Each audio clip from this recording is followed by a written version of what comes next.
Hey, boys and girls, it is December 21st, 2017, and the San Jose Sharks are victorious over the Vancouver Canucks in overtime, essentially returning the favor that the Canucks put on them just a short week ago.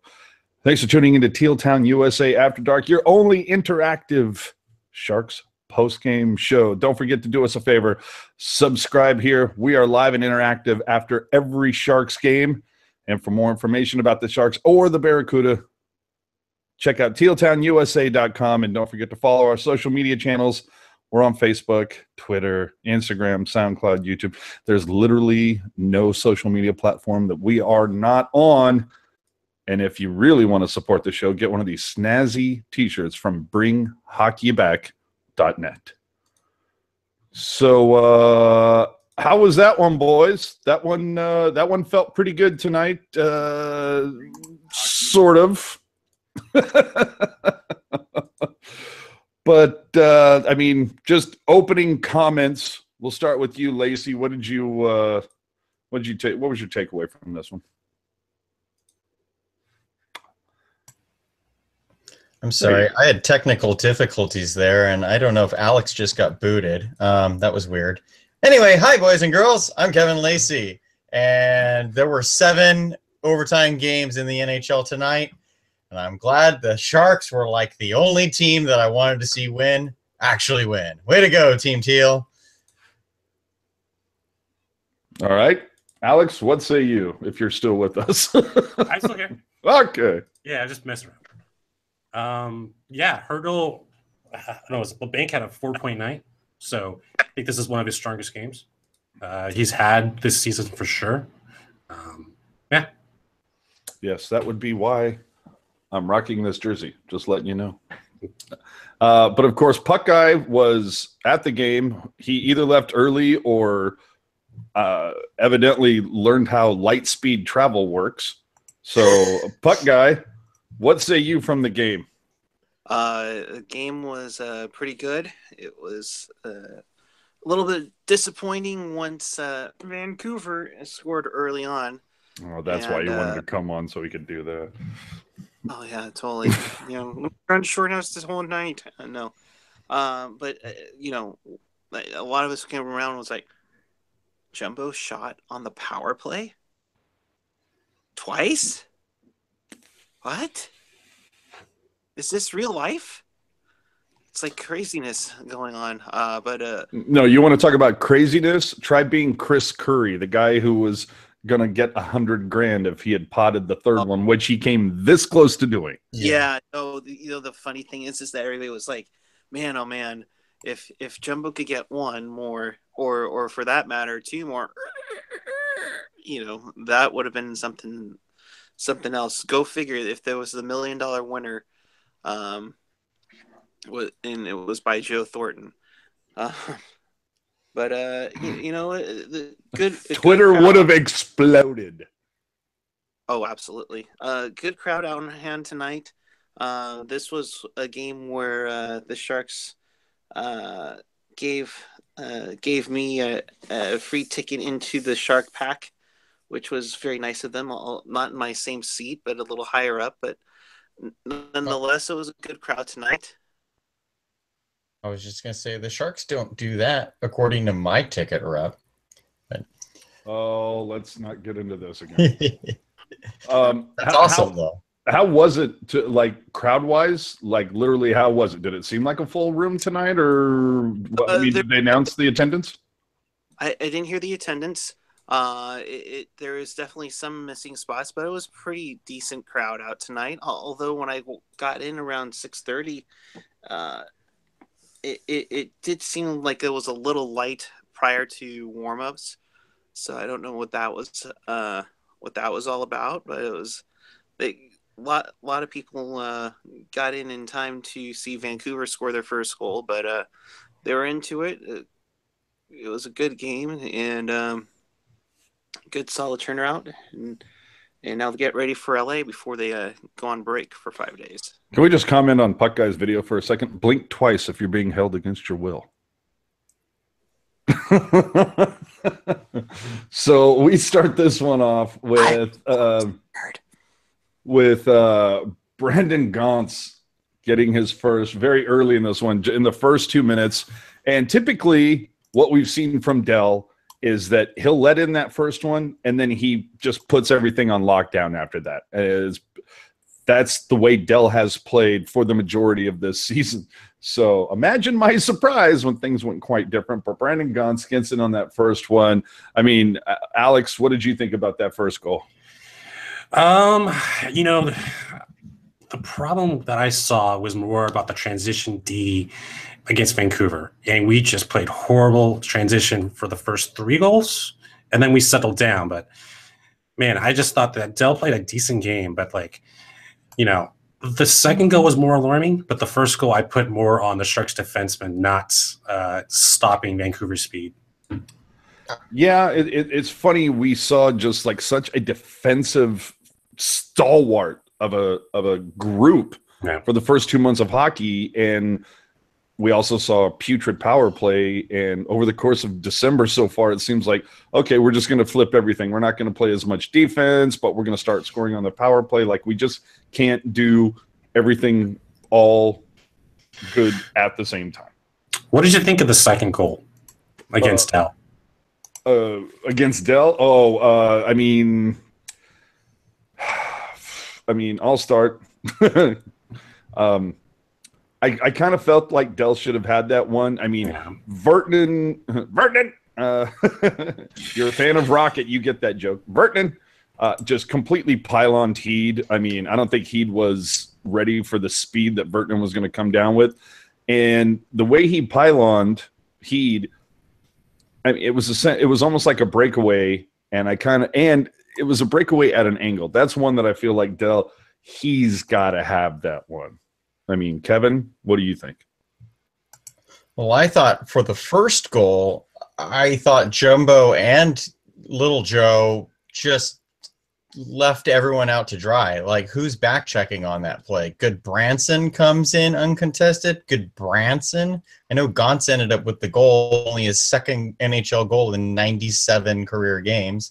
And Gauntz's first of the season. What's that? Gauntz's first of the season. Well, yeah, he didn't even score last year in 57 games, so it goes a lot further than just this season.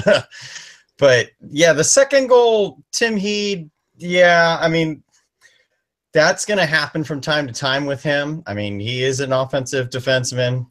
There's no mistaking that. But yeah, Jake Virtanen also needs to get a little bit of credit here because he's turned things around. Talk about a guy who couldn't score last season like Gauntz. Virtanen couldn't for the life of him, even in the AHL. So, yeah, that goal sucked, but he's got to get some credit there too because he was the best Canuck out there tonight. Well, I mean, let's get into the first Sharks goal from Jumbo.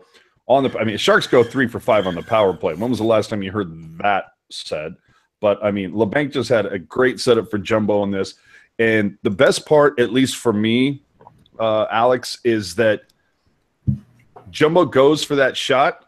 But the thing is, Hurdle parked on the crease, just like ready to either slap in some garbage if it gets a rebound or at least makes it screens the goalie.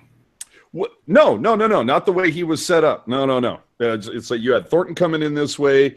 You had what the hell is the name of the goal? It's not Miller. What the hell is the name of the goalie? Jacob Markstrom. Markstrom. So you had so he's coming in this way, Markstrom, and then Hurdle's right here. So it's basically making Markstrom almost have to think is he gonna backdoor me?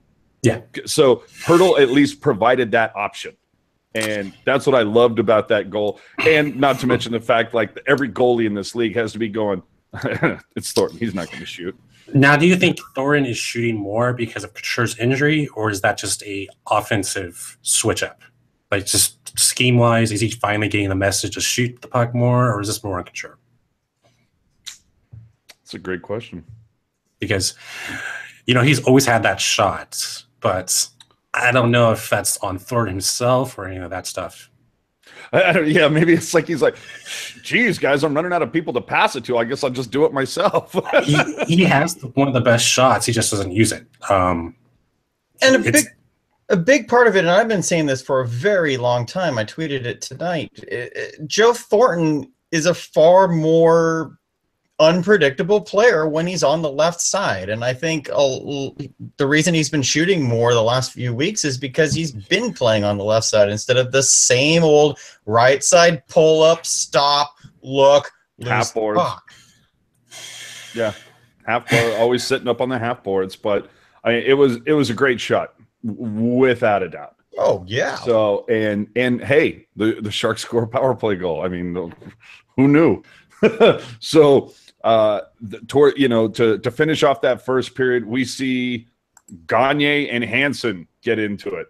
And I think the best part you can say about that is, hey, Hansen got Gagne off the ice for 5 minutes. That whole first period was Hansen's best period as a San Jose Shark. Yeah. Like the 2 scoring chances, the one DeMello missed, but Hansen had his own. But, that whole period, he was just swarming. Like he was doing everything that we thought we would get consistently. And he had 2 point-blank opportunities.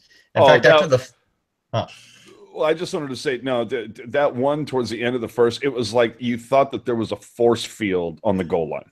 Yeah, exactly. And that's what Hockey Jerk tweeted out, saying, like, if Hansen can't score on that, he'll never score. And then all of a sudden, like, the very next shift was another play where he just found a way not to score. So then he decided to take it out on Sam Gagne. I thought the Sharks had the better chances through the second and third period, but they just couldn't get shots. And that was wearing Dale down. Yeah, I can see that.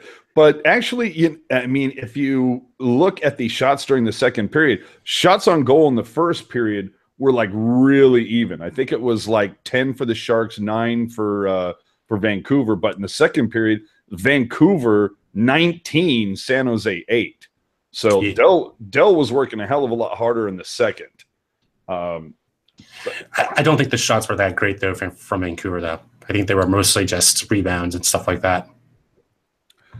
Yeah, I absolutely give you that. I mean, and I've said that numerous times about the Sharks, where it's like, are we going to talk quality or quantity here? But to start off the second, Timo Meier scores at 5:20 to start off the second from DeMello and LeBanc, and this was a great sequence. I mean, LeBanc, gets it in just beyond the blue line, crosses through the slot over to DeMello, who just just a nice soft tip over to Timo, who just slams it in. I mean, great sequence, Kevin. Absolutely. That was a fantastic play. And Dylan DeMello has really, even though I still don't consider him as an offensive defenseman, he is not shy about jumping up in the play. I mean, we saw him tonight run into Jacob Markstrom, and he's the defenseman on the other team. So I mean, yeah, what a pass across to Meier. And great on Meier to bury that, because there were times at the beginning of the season where, and all of last season, where everyone was complaining about Meier being snake bitten and not capitalizing on the chances he was getting. And so far, the last few weeks, Meier is starting to put it in the net, starting to actually show that he can be an NHL player. Yeah, I like it. What did you think of Meier tonight, Alex? I didn't really think DeMello had a great game, but in terms of the power play, I think it was just Vancouver's defense not really showing up. I think they played yesterday or the day before, and I think we got lucky on a second game back-to-back. All right. Thornton on this one finishes, another power play goal. With an absolute snipe shot. And it was basically a pass to him to that left circle, which for the most part has been kind of like where Pavelski has lived, where Burns has lived. Like, you haven't seen Thornton take that snipe shot very often from that spot. So, what else can you say about Thornton tonight, Kevin?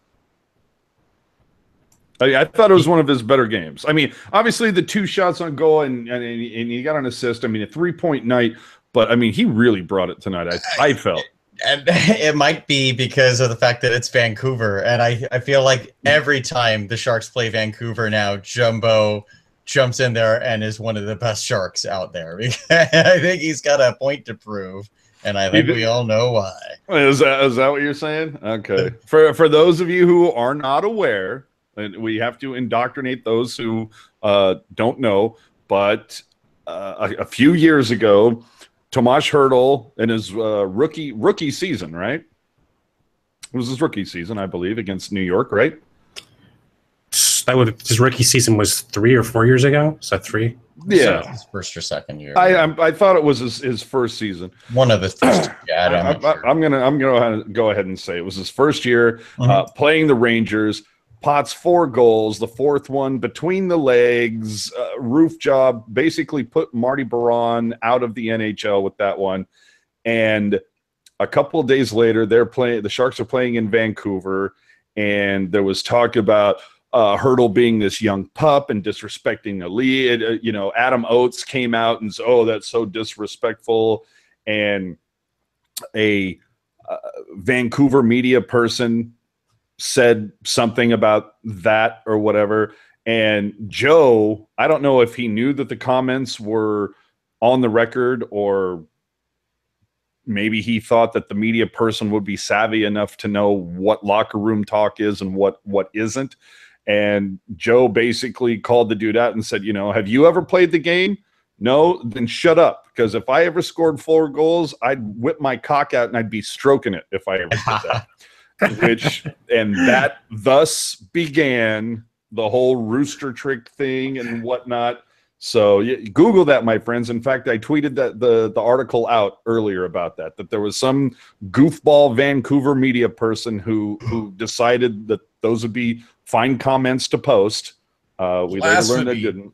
Everyone in Vancouver is an outstanding media journalist. Yeah, well, and if I remember correctly, the person who leaked that lost their credentials for a month or something. Something like that, yeah. Yeah. So anyway, we move on. I digress. We move on. Twitter did explode, but that is what started the whole rooster trick and all the memes you see. When you see all those things like 1 down, 3 to go, all the rooster watch, hashtag rooster watch, that's what it all comes from. So we move on to the next goal. And this is the goal we were talking about earlier where Vertinen, I think we already covered this, basically pyloned heat. I thought this is one that Dell should have had. Let's go to the Besser goal, which was the next one in the sequence. This is one that it was like Dylan went into starfish defensive posture. This massive scramble happens in front of Dell, and then Besser kind of just, 10 feet away from the net, just waited for the puck to squirt out, cleaned up the trash, Kevin. Yeah, that was a rough one. That might have been the easiest goal Brock Besser is going to score in his Calder-winning rookie season, as called by me before the year. Two Sharks went down on that play. I mean, Hertl's not a defenseman, but Hertl did the backwards starfish. He was laying on his back doing snow angels or something on it. It was all bad. The Sharks were just a catastrophe on that play, and to let Vancouver back in that game, that's rough. That was in the third period or the second period? No, that was the second period. That was 16 minutes into the second. Don't remember that one. Oh, yeah. No, it was just a straight cleanup garbage. Yes, Gen X, I understand his name is Vertanen. You understand the joke. Rocket and I have been calling him Vertinen for forever. It's an inside joke. It's like the one inside joke you're not privy to. Deal with it. We move on to the next goal. Tomas Hertl. This might have been my favorite goal of the night. The Sharks get a 5-on-3. You get Pouliot in for slashing LeBanc. And as soon as the faceoff is going to happen, Dowd gets a faceoff violation. So the Sharks get 5-on-3 for 1:57. It took the Sharks 30 seconds to get a goddamn shot off, which was a little disconcerting. Looked like they were, looking around, trying to make it too cutesy, looking for the easy shot. But finally, it was an amazing tic-tac-toe in a triangle where Hertl's on the right side of the net, goes up left to Jumbo, who puts it across over to Pabs, who puts it back down into Hertl in that backdoor slot, who just taps it in. I mean, Alex, did you see that one? Yeah. Of course I did. No, I think that power play was more started on the face-off interference that was called 20 seconds beforehand. And so they had a 5-on-3 for a solid 2 minutes. maybe like 150. But yeah, I just said 157. Yeah. Yeah. But he's not even listening to me, man. I don't really listen to you that much anyways. Yeah, I figured. But that's what really started it. I thought Vancouver had I thought they were set up, and I thought it was just a stupid penalty that Vancouver took at that time. And I think it probably cost them the game. Just in terms of a 5-on-4, you can match up. A 5-on-3, you're basically hoping for the best. And yeah, it's great that we had a cycle game going, because I don't think we've seen that on the power play. But like, you know, it's 5-on-3. We should get those goals no matter what. Yeah, Kevin. Well, I think AJ, you're the one who brought up that Hurdle was parked in front. I mean, that essentially is what he was for that goal as well. Just a little off to the side, but still right there at the crease where he needs to be, where he's been really effective. And so, yeah, I mean, it is a tap in, but you got to credit Hurdle for staying where he needs to be. Yeah, willing to get into the paint, willing to get dirty, willing to get Markstrom's vision. I would like to see that a little bit more from some of the boys. Yeah. Did they move the bank up to the power play? Boy, I didn't know he wasn't on the power play anymore. I mean, I'm assuming he got sent. I mean, that's why he got the 3 assists tonight. So I'm assuming he was on the power play unit. Yeah. Yeah. Sedin ties it up. I'm sorry. Daniel Sedin. There are 2 of them. Daniel Sedin ties it up to again really quickly into the period. We saw the Vancouver open the scoring 2 minutes in. Sedin 2 minutes into the third puts one in. Kevin, what did you think about this goal? I don't know that Jones would have stopped this. I don't know that a lot of goalies would have stopped this. Yes. I mean, it was just bad coverage. Yeah. I didn't think let me rephrase this. I didn't think Vlasic and Braun defensively were bad tonight. In fact, I thought Braun single-handedly stopped several could-be goals. But overall, the defense was really porous tonight. Really porous. And that was just another play kind of going along with the theme for the night. In a 5-4 game, I didn't think either goalie was that bad. But I thought both teams defensively were just crud. Yeah, I thought Burns was pretty horrible in terms of defense. He let in a number of odd man rushes happen. It just seems like he was out. He didn't know what to do. I think that's what basically caused a lot the last goal for Vancouver. Yeah. And it's a lucky bounce, but it's a great offensive strategy. Oh yeah, Sedin. Sedin, even at his age, can still finish the puck, as we saw on that. So. I think then to kind of polish off the third, a couple things to of note.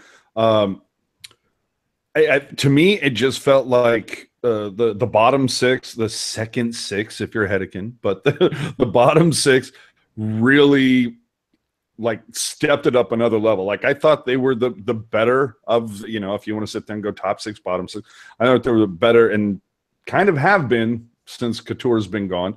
But that bottom 6, it just felt like they just started coming in waves. And actually, I shouldn't say the bottom 6. It was actually Tierney's line and Hurdle's line. It was kind of because Bodker and O'Regan, for the most part, were sat for the third period. O'Regan played? Yeah, well, I swear I did not know he was even in the lineup. Well, and that's the thing. I mean, you're talking about, you got to win tonight against Vancouver. I mean, not a great team by any stretch. They're better than most thought they would be this year. But you're talking about, Jesus Christ, Sorensen getting 8-12 tonight. Bodker, the guy who was supposed to solve so many problems, 7.5 minutes tonight, and then O'Regan, a whopping 5.5 minutes. So clearly PDB did not see much of what he liked. I actually thought when Sorensen was out there, I thought he made some pretty good plays for the very limited time he was out there. Yeah, Sorensen drew one of the penalties that led to the 5-on-3, if I'm not mistaken. I know he drew a penalty. No, it wasn't the 5-on-3 because the 5-on-3 was LeBanc getting slashed and then Dowd getting a faceoff violation. That's what led to the 5-on-3. Yeah. Maybe it was the first Thornton power play goal. I'm not sure. I just know that Sorensen drew a penalty, and then I felt like we never saw him again, like as if he got benched for doing something good. Yeah. Well, I mean, hello, PDB. I mean, it happens. But yeah, I did feel like just the Hurdle line and the Tierney line, those guys, which I mean, I thought aside from this likely being one of LeBanc's best games, if it wasn't his best, it was in his top frickin' 3. It was his best of the season for sure. Yes, I would say that. Definitely LeBanc's best of the season. But I thought Timo Meier played a great game tonight. Yep. And there was a couple of guys that didn't even get on the score sheet tonight that I thought had really good games. Hansen, I thought, had one of his better games. Donskoy got a great look at one point, and I thought was playing pretty well tonight. And Tierney, even though he had a -2 tonight, he was swarming, and his line was swarming. So I'm down with that. And then the really funny thing is that you look at Bodker and his stat line, and it's literally zeros. The only Shark in the I'm looking at the stat sheet right now. He's the only Shark that literally has donuts across every single stat. But he has one game played. I mean, guys, when is this Bodker experiment going to be over? After the season. Like, honestly, I don't know why anyone would trade for him. And at that salary, the Sharks are just going to be scrapping for the rest of the season, hoping they get something out of him before they buy him out. Oh, no. They're going to definitely buy him out in the offseason. Not during now. I don't think you can do that. But I would like to see him on waivers, though. This is what I'm saying. There you go. Huh? Just take a flyer on it, see what happens. You never know. There could be somebody out there that goes, "Oh, he's the guy. I see in him what the Sharks don't see." Colorado. Would you like him back, Colorado? I do think most of his success was how bad Colorado was, and so he got more opportunities.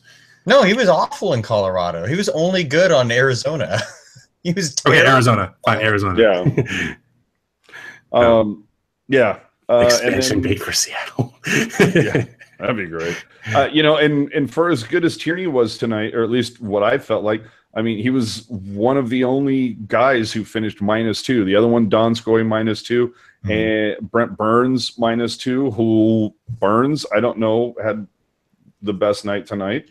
But Brendan Dillon, -3 tonight, leading the entire team, the only guy to hit -3, and the only guy that really kind of set the stage for Starfish defensive posture tonight.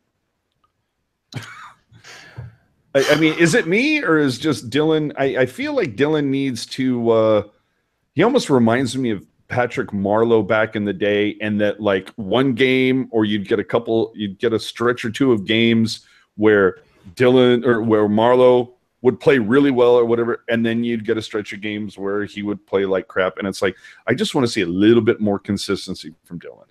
Well, isn't that every player, though? They're going to have their hot streaks and cold streaks, but I don't know. Tierney's been pretty damn consistent. Yeah, it's true. But I just think that in terms of Dillon, who is he playing with, and who is he? Does he tend to get the second or third lines that he's playing with the most? It just seems like maybe he's still got an injury from that slap shot, or whatever that burn slap shot it was 2 days ago or 2 games ago. Remember that there was some shot that he on the bench he got taken for. But speaking of slap shots, just for a second, can we talk about Brent Burns like trying to decapitate Tomas Hertl tonight?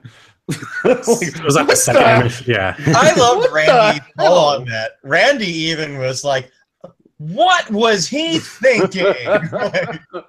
Well, and I tweeted it out, and I'm like, okay, Goodrow's down, Couture's down. Like, is he just like going after forward, saying, I want to play forward for a game. What do I got to get out of here? Maybe he should play forward permanently. I'm just saying. Oh, Jesus Christ! Or maybe he's trying to get DeMello off the defensive core and put DeMello up at forward so we can bring Ryan back up, who got the game-tying goal for the Barracuda tonight. Jeez. What do you think is going to happen when Paul Martin comes back? Is DeMello going to get sent down again, or?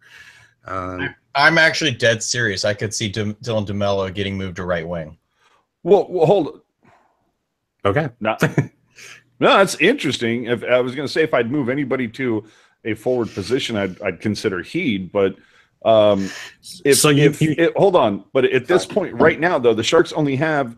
Is there a seventh defenseman on the bench? Because Ryan's down, right? Ryan's down. Yeah, not at the moment. Wait, and Martin did not play for the Barracuda tonight, so I don't know whether that was a rest night because it is back-to-backs, or if they're planning on calling Martin up tomorrow.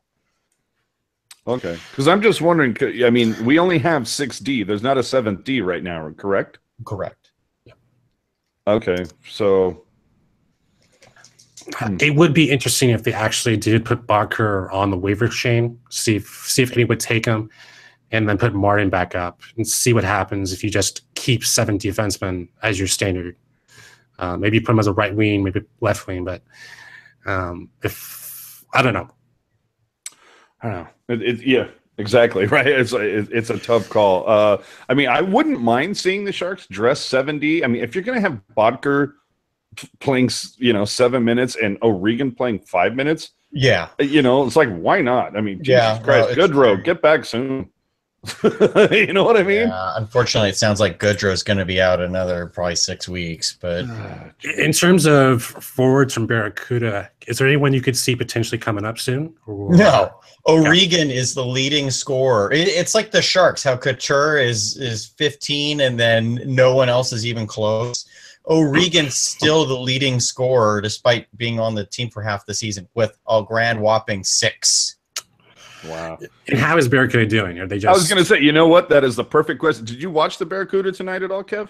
No, I don't have the online subscription this season, so I am hoping to go out to the game tomorrow night for Teddy Bear Toss. Get your tickets on sjbarracuda.com. But well, you know what? It'll give me the opportunity to go to the bathroom. So update everybody on everybody on the CUDA. Folks, don't go to the bathroom like AJ right now. Please listen to me. I'm just saying, give an update for everybody on the CUDA and promote Teddy Bear Toss. So the Barracuda lost 4-3 to the Bakersfield Condors this evening. They were pretty sloppy, as they have been most of the season. They gave up 40 shots for the first time all season, getting outshot 40-28, and they blew a lead. They came back twice. Joachim Ryan scored the game winner with 7.2 seconds left. However, they ended up falling in shootout pretty easily. Josh Curry, I don't remember if Josh Curry got the shootout winner as well, but Josh Curry had a hat trick for the Condors, so he basically single-handedly did them in.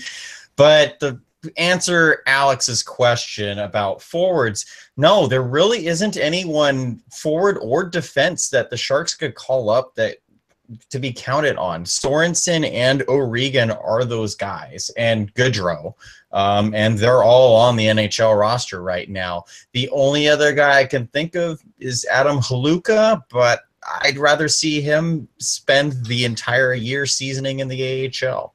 So how's Balkers looking?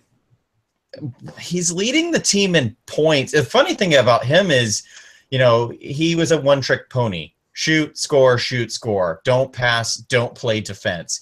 He leads the team in assists. He only has, I think, 2 or 3 goals. I think he got his 3rd goal tonight, actually. But defensively, awful. There's no D in Rudolph Balsers somehow.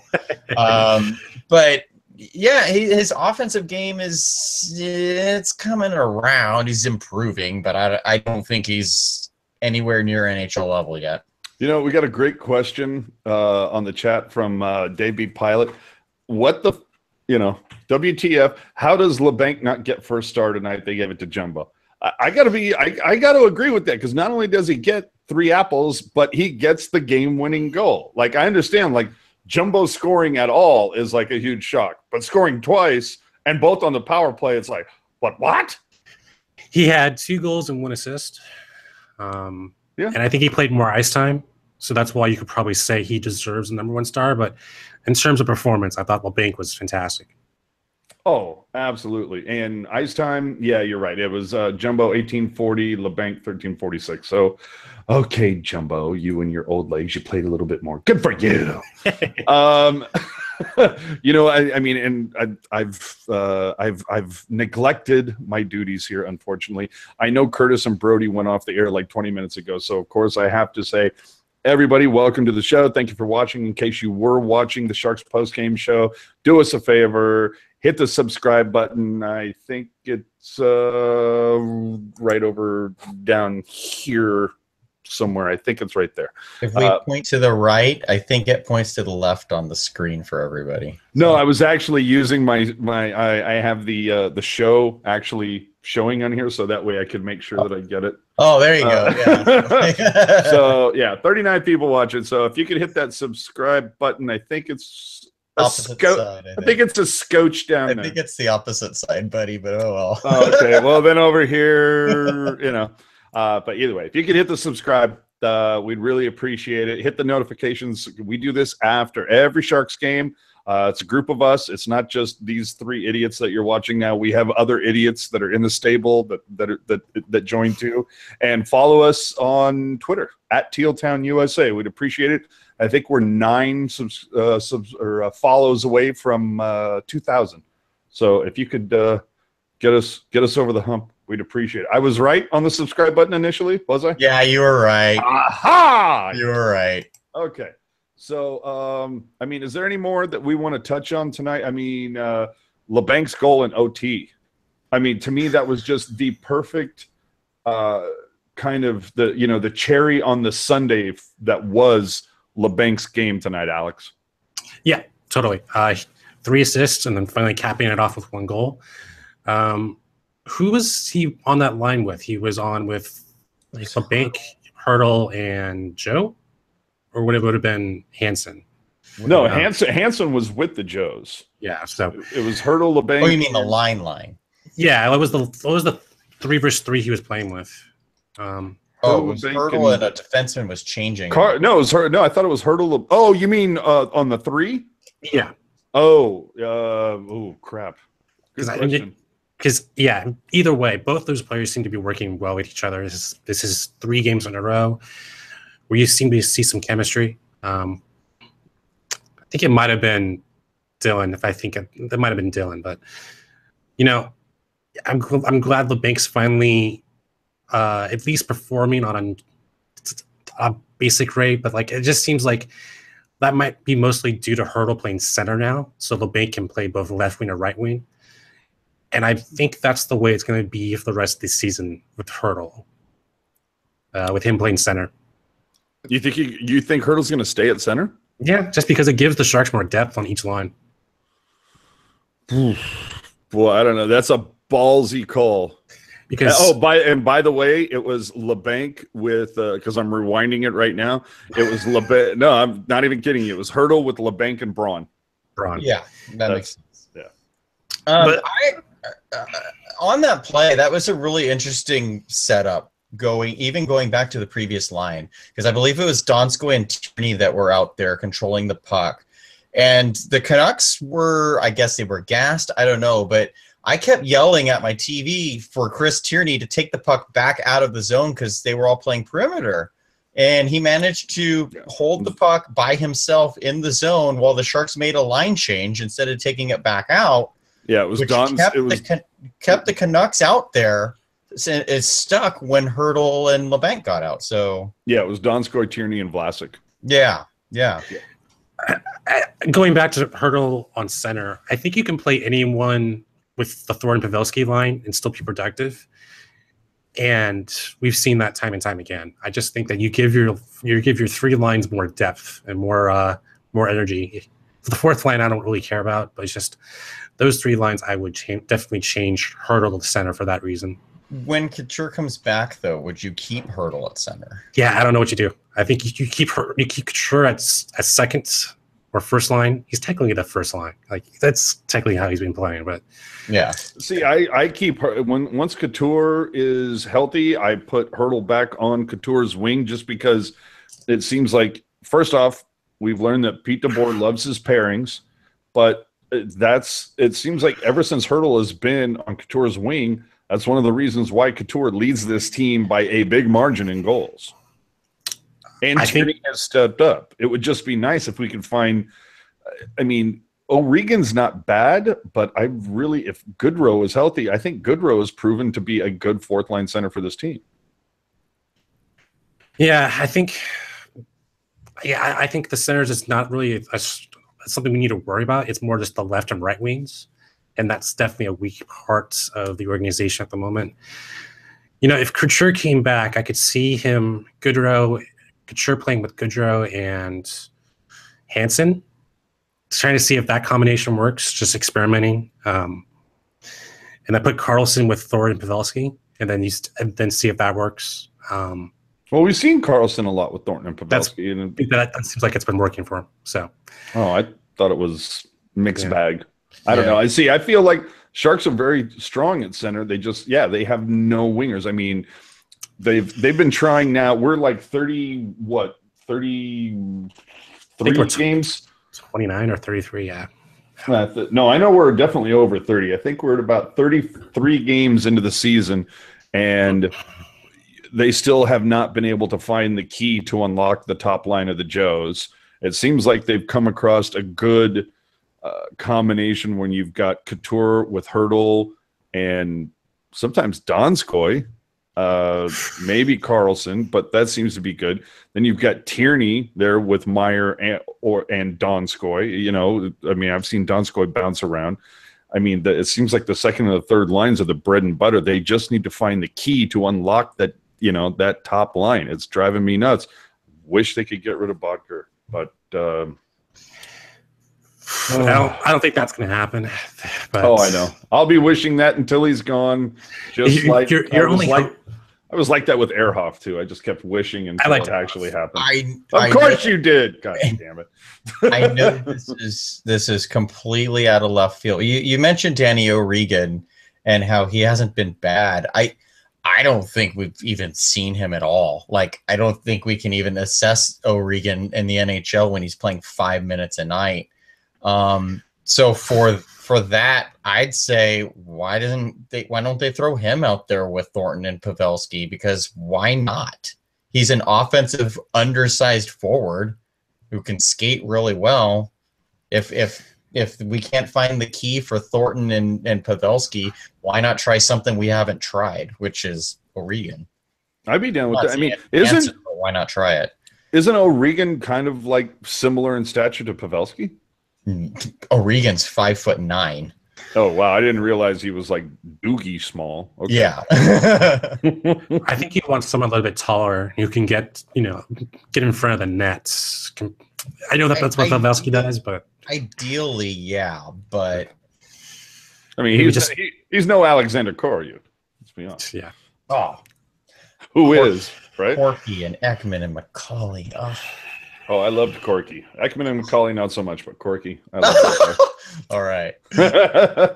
So, we've kind of finished this one off versus the Canucks. Of course, we look forward to Saturday night versus the LA Kings.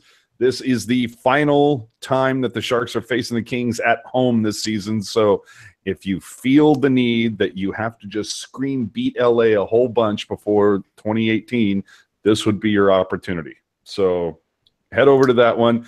I'm thinking that this should be a sellout because we get, people coming in from out of town Saturday night against LA, holiday weekend. I'm hoping this is going to sell out. I'm thinking tonight probably wasn't, but I haven't. I'll be there Saturday, though. I'm really looking forward to it. Oh, well, now it's guaranteed to sell out. I mean, come on, guys. Lacy's going to be there. No. If you ask him very kindly, I'm quite sure that he will, in fact, give you the dance. The coup de dance. But no, tomorrow night at the Teddy Bear Toss at the Barracuda game, I'll give you the dance.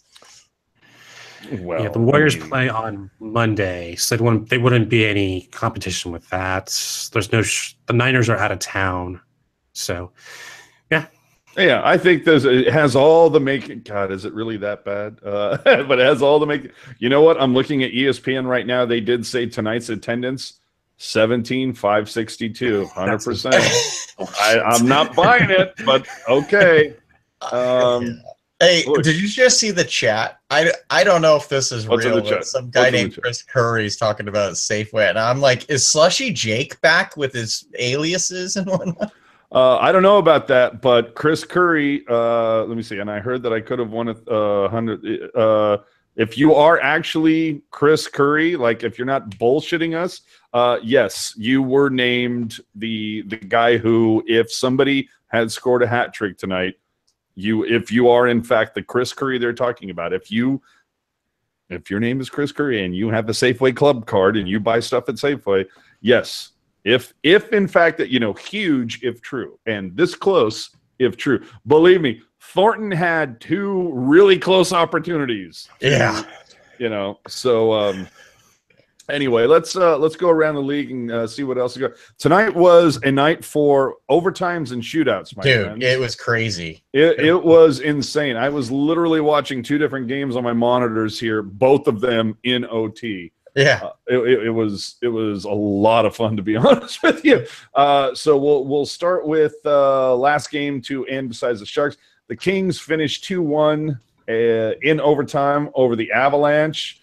Landeskog gets his 14th. Martinez gets his 4th. Dustin POS Brown gets his 13th. Christ. Can you believe that Dustin Brown has like more goals than every other Shark than Couture right now? I think that was his 1,000th game as a LA King. Wow. Yeah. Good for him. Well, he's playing on the line with Andrei Kopitar, who's been a beast this season. Even the goal was like Kopitar looked like he shot straight in, and I don't think Brown tipped it all. They gave it to him anyway. He's the assistant captain. He's not the captain at all. Or... Did they give him the A? Because I know they stripped the C. Did they give him an A? I'm not sure. After Matt Green retired, I don't know who has the other A. Well, either way, I mean, Kopitar, I also think is making up for an abysmal season that he had last year. Oh yeah, I mean, that was every LA King though. True. You can't. Well, okay, yeah, I'll give you that.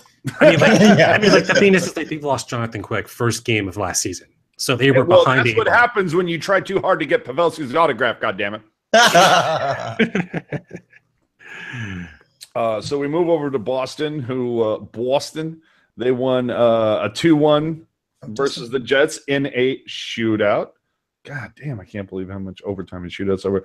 Line A gets his 18th. Crap. Gen X is going to rip me a new one. Krug? Torrey Krug. Krug. Okay. I knew it. All right. Let it rip, Gen X. Go ahead. Yeah. So that's the way it turned out in Boston. Another fun one that goes to the shootout. Oh, and I was watching this one. This is a great one. Devils over the Rangers, 4-3. Does it even? It doesn't show me who had the shootout. I don't know who had the winning shootout goal for the Devils, but I remember watching it, and it was just an absolute snipe shot. So that was a great one. The Ducks go to overtime versus the Islanders. They pick up the win 5-4. They were extremely lucky winning that game. Yes, and this didn't go. I'm sorry. Did I say shootout? If I did, I'm sorry. This one went to overtime, and Lindholm picks up a hattie in this one. Yeah. Tavares gets 2 goals in this one on the power play. Yeah. So they gave up another 2-goal lead entering the third period. I don't know what's up with the Ducks, but they just can't hold leads. And they say scoring is dead in the NHL. Sure. We move on to the Penguins versus the Blue Jackets, which has turned out to be one of the best series in hockey. If you ever get a chance to watch the BJs versus the Penguins, make some time to watch that. Another one. Pierre Maguire here. Hi-oh. But the Pens win this one 3-2 in the shootout. That was really good. And Malkin had a really nice power play goal in that one. If you look for the highlights, there you go. Yeah. Another one to shoot out. The Lightning over the Sens 4-3. I don't even know how the Senators were in this game for the most part, but the shootout was great because Kucherov comes in as the second shooter and just completely snapped his stick in half before he even got close to the goal. That was after he scored like half a second after OT ended. Yeah, I know. Do you think they should reset and just be like, hey, you should get a new stick now? I was wondering about that myself. I don't know how I feel about that, but it was. Yeah, the Senators didn't have the puck the whole OT, and the one time they did, they got a too many men penalty, so the Lightning got the puck back. Kucherov scores, but its time's expired, and then Briggs is oh man, it's just crazy. Oh man, yeah, that was harsh. And now we get into games that did not go to shootout or OT. We have the Hurricanes taking a 4-1 win over the Predators. That's not one that you would have predicted by any means, stretch of the imagination. But every once in a while, what do we say, kids? You got to Cam Ward this bitch. Oh, and that's what happened in that game. Another one, I don't know that most people. Well, I don't know. The Blackhawks are kind of downward, circling the drain a little bit. Stars beat up on the Blackhawks 4-0. Yes, Antoniemi and Lettinen had nothing to do with this game because Ben Bishop gets the win over Crawford. This is one of the times where the Bishop was not beaten. And finally, the Oilers get a win, if you can believe it, kids. The Oilers get a win. And over the St. Louis Blues. Is this the beginning of the Oilers finally starting to put things back together? We'll never know. But, I think they've already done that, though. I think they're only 6 points back from the Sharks. Yeah, but the Pacific is so bland for the most part, with the exception. Most of their games are against Pacific Division opponents. So I think they might be the next Anaheim, or this season's Anaheim. Oh, yeah. Oh, it can happen for sure. Anaheim did the exact same thing last year. And I do expect Anaheim to make the playoffs. Like, I know they started slow, but like they got a bunch of injuries, but like they're only 2 points back. Yeah, and we've seen them go on ridiculous runs before. I mean, it's in their DNA. McDavid got his 13th in this one. And then finally, as we've spoken about for forever, the Sharks get a 5-4 win in overtime versus the Canucks, kind of getting a little scotch of revenge from losing to Vancouver last week in overtime. And with this win, the Sharks do jump back into third place at 40 points, 6 points away from Vegas, 8 points away from Los Angeles. But we're like 21 points ahead of Arizona, at least, or something. Yeah, right. You know what? You actually hit that number right on the head. I'm looking. Did I? Oh, nice. Yeah, exactly 21. San Jose at 40, Arizona at 19.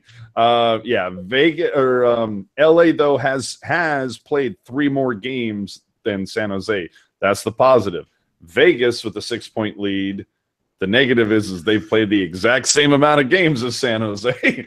But the guys nipping at the Sharks' heels, Calgary at 39, Anaheim at 38, Vancouver at 35, all of them. Calgary has 2 more games played. Anaheim and Vancouver both have 3 more games played. So, I mean, how huge are these next 2 games? Because you definitely want to win those Pacific games because they're almost like 4-point games. Totally. I don't know. Like, do you think they should change the overtime point system? So instead of giving the 1 point, here we go, 1 point away, it's just a solid 2 points to whoever's the victor. I've been pounding, I've got all these drums. My power play drum is usually right here, but all these other drums. No, one of my biggest drums that I beat for the hell of the longest time is that either make all or nothing. You either go all or nothing. Yeah, I don't care if you win in OT. I don't care if you win a shootout. I don't care if you win in regulation. If you win, you get 2 points. The other team gets nothing. Or you make every game worth 3 points. It's one or the other. It's the same way with soccer. And I think that would work better, but I think we just have too much mediocrity in the league right now. I can't honestly tell you who's the best team in the league because they're all bunched up together. Tampa. Yeah, I don't know. I think just based on numbers right now, Tampa, best team in the league. Fine, based on numbers, but like in terms of what the stretch was, the first half for the first quarter of the year, they've definitely slowed down, and I think you're damaging teams that go into overtime or don't. Who did Tampa come to? Oh yeah, Ottawa. Yeah, you might be right. And didn't Vegas have some ridiculous game against Tampa just 2 nights ago? Yeah, it was a great game. It was one of the best games of the year. Yeah, It really was. I mean, that was Jesus. So, with that, I think we can kind of wrap this up. Oh, wait. Yep. You know what? We got two things to talk about. Yeah, we do have a couple things. I digress. Have we all seen the Sharks holiday video this season? Yes. If you haven't, get onto the Sharks YouTube page as soon as you do. Not right now. Wait till we're done. But after that, then go over to the Sharks YouTube page. They have it posted. This I thought was one of I might put this like top 3, Kevin. Like I mean, I love Holiday Sweater, but I also really liked the Christmas party just because of the way they treated Dan Ruzanowski throughout that whole thing. Just Drew Remenda's face throughout that whole video. Those are probably, but this would probably make top 3 for me. What about you? You know, I was a little, when I first started playing, I thought, they went with a cartoon route this season, like, but it was they use their actual well voices, that was the way to go. Yeah, they had the voices, and they had a lot of the voices. They had a lot of the players, and I thought it was just very well done. I loved the Brent Burns line about "Get your 40 flex wet noodles out of here," and Joe, while they're all around the campfire, Joe Thornton's just randomly in the background without his shirt on, and just the little things. Like, if you're not a Sharks fan, this year's video might be a little difficult to understand because of all the inside references, but man, it was spot on. Like, I thought it was very good. Yeah, well, and the part when they had, you know, when they're working on that sled, and you see Jumbo and Burns like off in the background, and like Jumbo comes in with like a deer or something, and I'm like, the biggest lost opportunity in this video is that should have been a rooster. Biggest lost. You know, I really did like this, but I think I probably did want the Christmas party one from a couple years ago.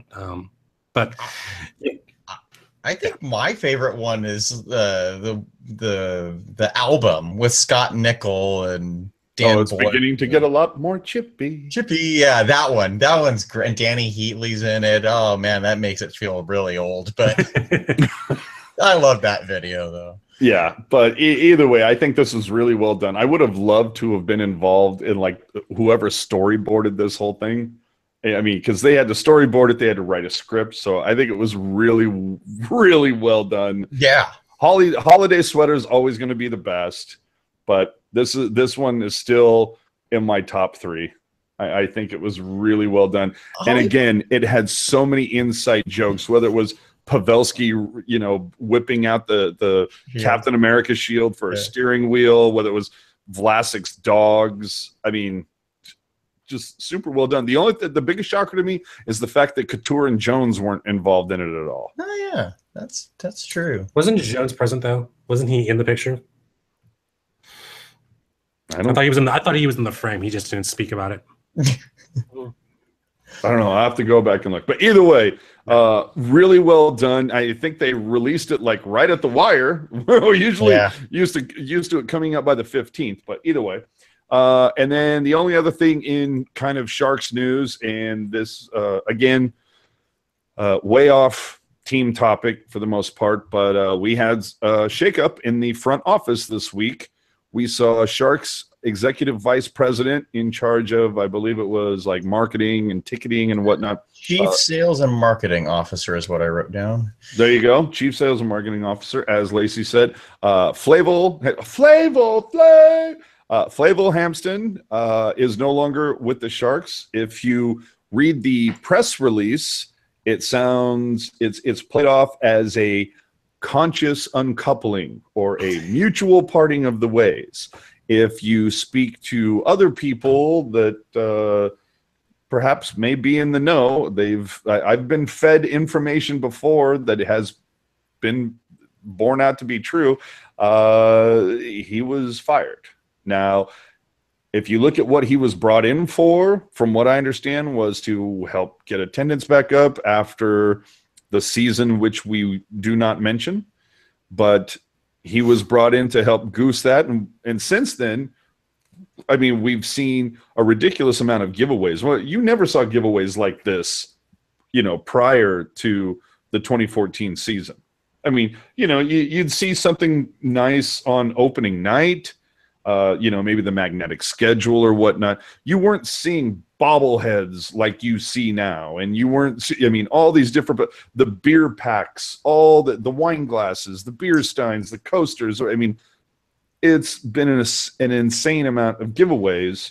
They got more creative with the giveaways, at least. Absolutely, Yeah, absolutely. But Flavel, and I know Kevin, you're not his biggest fan by any stretch of the imagination, but I am wondering, do you think that Flavel is being made to lay on the sword for the lack of the problems that the Sharks have had with attendance, despite going to the final just a year and a half ago?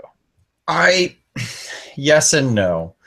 I don't think he can bear all the blame. I know this sounds shocking coming from me. I really don't think Flavel can bear all the blame. I actually found a tweet of mine from 4 years ago that was saying that Sharks ticket prices had gone up 50% 4 years ago. So it really started, and Flavel was only around for 2 years. So it started 2 years before he came aboard. The problem is, I feel like the disgruntledness of Sharks ticket holders and fans and whatnot became more exponential when Flavel became aboard. The timing of this is very weird to me. I don't know what went on. And this also at the same time, isn't this usually around the time where Hasso Plattner comes over from Germany to kind of see what's going on internally? Like, I have no idea if he's around right now. I wonder if maybe he went to a couple games, not to our knowledge, and said, whoa, this is a major problem and we need to fix it, and Flavel's out. I don't know. Well, if you look at other teams in the area, the 49ers, the Earthquakes, attendance is down across the board. I think that's just an issue in terms of fan attendance. I know a lot of people are more interested in going to Warrior games, and I do think that plays a big part of it, but I don't think they quite handled the 2014, the way that season ended, the 3-1. The last time, I think it was the Boston series, or it was the Anaheim Ducks series when the Sharks got swept in the first round. They had that big talk with the fans, like getting the feedback. I just didn't think that was the case this time around in 2014. And it sucked, but I think that was an ingredient that kind of backfired later on. But yeah. But let's talk about Jonathan Betcher. I think it's Becker, but he's coming in. I think it's curious. I don't know what you think, AJ. I think it's curious that he doesn't have a sports background. He comes from SAP, which, as we know, Hasso that's his baby.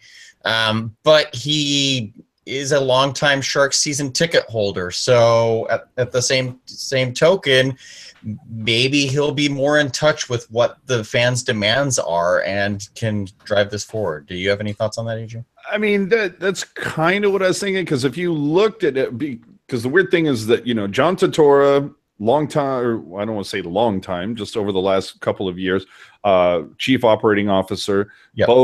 Both he and Jonathan have been promoted now to co-presidents. But if you look at the press release and if you look at Jonathan's responsibilities, a lot of it looks like stuff that Flavel was doing. Honestly, I think you can put anybody in that position unless the Sharks give an option, even if it costs like season ticket holders, like an extra $25 to cover printing costs or whatever. Unless the Sharks return to offering an option for printed tickets, I think that, they could put Wayne Gretzky in that spot, and the season ticket holders are just going to destroy whoever's in there. I mean, we've seen it on Facebook on the Sharks fans page or whatever, that there are certain guys in there where it's like, no matter what their comment is tonight, it would have been like, oh my God, did you see what an incredible game LeBanc had tonight? Hashtag Fire Flavel. Like everything, like everything they wrote, like it always had that hashtag. Yeah. So whoever is in that position, honestly, and it seems like the printed ticket thing is like the biggest thorn up everybody's butt right now. And it's not a huge thing to me. Would I prefer printed tickets? Yes. Like if you gave me the vote, yes, I'd say, yeah, I want printed tickets, because I'm one of those guys. Clearly, I don't keep tchotchkes around. Clearly, I don't like keep mementos or keepsakes or anything. Oh, wait, no, look at all this shit on my wall. So, yeah, like if I had a ticket to a game where Thornton scored 4 goals, you're damn straight I would want a nice ticket. I'm not talking about a PDF. I'm talking, something that looks like this, an actual ticket. I want one of these, and I wish they would return to this, or the really nice season tickets that have the nice graphics on there. But that's going to be something that the Sharks are going to have to deal with. And if they have to go backwards to make the fans happy, I think it's something worth doing, because you need attendance up. Yeah. Now, how is that across the board on NHL, or are the Sharks like the only team not doing that? Oh no, it's not across the board, but the Sharks aren't the only ones doing it. But if you go back and look, I think it's in beginning of towards the end of September, the Washington Capitals have their own version of like Caps 365. They have the whole, that whole 365 thing, that's going across the board for a lot of teams. Yeah. But they sent out a whole thing where they had like this beautiful box that had the Washington Capitals logo, and you open it up and it had like little cards, like almost like credit cards, that all your tickets are on it digitally, but it's sitting right next to beautifully printed tickets. So you don't even have to use those. You can keep that whole printed pack as a memento if you want. Yeah. That's my preference, because like you're talking about both. The tickets. I have, for the first 200 exactly Sharks games I went to, I have a ticket and a stat sheet, and neither are provided anymore. But I do like the idea of having printed tickets. Don't necessarily have to use them to get in, use a card or whatever, make it convenient, but just having the keepsake for each game. I have 200 of these. Obviously, it's important to me. It's important to a lot of people. I understand that there are some people that it doesn't matter. There are some people like tchotchkes, stuff like that. It doesn't matter to them. Clearly, Gen X is one of those people in the chat. He doesn't care about stuff like that. However, Gen X is not the only person on this planet, despite what he may think. And there are people there's literally a website called that'smyticket.com. Their whole business is selling frames and things like that people want to celebrate that I was at that game. One of my favorite tickets that I love having, that I have framed, or I don't have framed, but I have it sitting there because I was at the Monday Night Football game versus the Niners versus the Raiders back in '94 when Jerry Rice set the touchdown record. I have the ticket from it. I have the 8x10 of Jerry scoring that 127th touchdown. The only reason why I haven't framed him is because I want to find the opportunity to get Jerry Rice to sign that 8x10, and then boom, framed. And there's a lot of things. I like tickets, But anyway, I feel like we've spun off into another tangent again. Yeah, it goes way further than tickets, and we don't need to get into that tonight. But hopefully things improve. The other thing I would like to know is, was the lounge idea, was the whole, what if we build this inclusive VIP experience and we tie it into the first 3 rows from the glass? Was that completely Flavel's idea, or was that I don't know that whole idea is working that well, because I see a lot of empty seats in the first 3 rows through the games, but I walk by that lounge. There's a good amount of people in there, but it's just the optics of it when you watch the game on TV. I've always been of the opinion that if you're going to do some sort of VIP lounge experience, it should have been in the plaza area above 220. Yeah, that's what Anaheim does. Yeah, you do it up there because it's still, you could have glassed them in so it, you know, kind of helps keep the sound down a little bit, but people can still go up there and enjoy the game. You put a little door up there where they can sit in those first 2 rows up the top and watch it, and then go back and enjoy the great food and the great beverage and everything like that. I think that was a missed opportunity, but again, just one person's opinion. So let's wrap this up, boys. We'll be here for you after the LA Kings game on Saturday night. So enjoy. I don't know who the hell's going to be here, but I have a sneaking suspicion Chris, that's right, the return of Chris JWS may happen. He's finally gotten off the Puck Guy internet package and has gotten onto the Chris internet package, so he might actually have enough bandwidth to join us. Nice. So final thoughts, Alex. What's your final thoughts, and where can the people find you on the social media, buddy? Great game overall. I'm glad the bank is starting to get back into his normal pace. Hopefully that's how he's going to be for the rest of the season. Hopefully more consistency. That's just all we want from him. But anyways, you can find me on Twitter at @almartinet. Yeah, I have a bunch of stuff I'm doing on the video game side of things. I'm doing some Far Cry stuff. So yeah. Sweet. Lacy, your final thoughts on where the people can find you on the social media platforms. You know, it was a little frustrating defensively, obviously, but I don't think this game was a bad game for the Sharks. Going against LA, a much tougher opponent.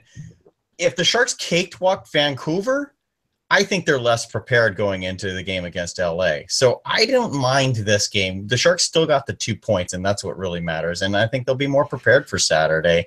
I'm at Kevin Lacy 22 on Twitter and most social media sites.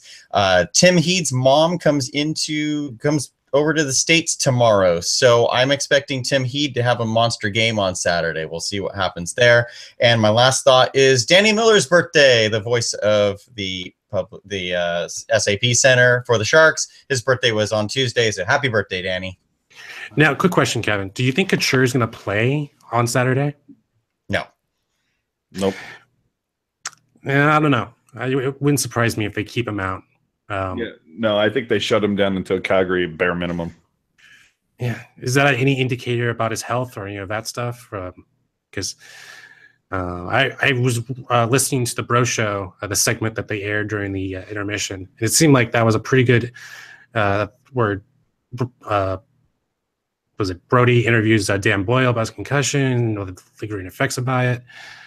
I don't know. It just seems like we might have another situation like that. God, I hope not. I just hope they shut him down until Calgary. If they need to shut him down until the bye week in early January, I'm fine with that. You know, better healthy and safe than not. So yeah. So I am AJ_strong on Twitter and Instagram. As always, please subscribe to the show wherever that button is. I think I said it was over here somewhere, but hit that subscribe button. Follow us at Tealtown USA on the Twitter machine, if you would, please. My final thought, huge game Saturday. Huge game Saturday. I mean, LA has played 2 more games than the Sharks. They're up 6 points in the standings. I mean, this could be a 4-point swing. And it should also be noted right now, for Christ's sakes, Las Vegas is leading the Pacific Division. Who saw this coming?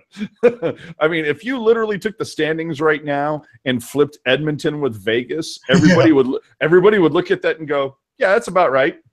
You know, so this is insane right now. But it's still really early. Like I said, I think we're at game 33 here. Yeah, game 33. I would say the 96, I think, Hartford Whalers were #1 in the league at the All-Star break and missed the playoffs. God, I missed the whale. Yeah, I do too. But yeah. So that's it, kids. We will see you with a different cast of characters on Saturday night. So from myself, from Alex, from Kevin, who I don't know if any of us will be here Saturday. We'll see. But for those of us who won't be, have a spectacular Merry Christmas and an incredible New Year. And We'll catch you again on Saturday, guys. Keep it real. Keep it teal. Keep it real teal. I had to get in my puck, I think. Take it easy, guys. Have a great night.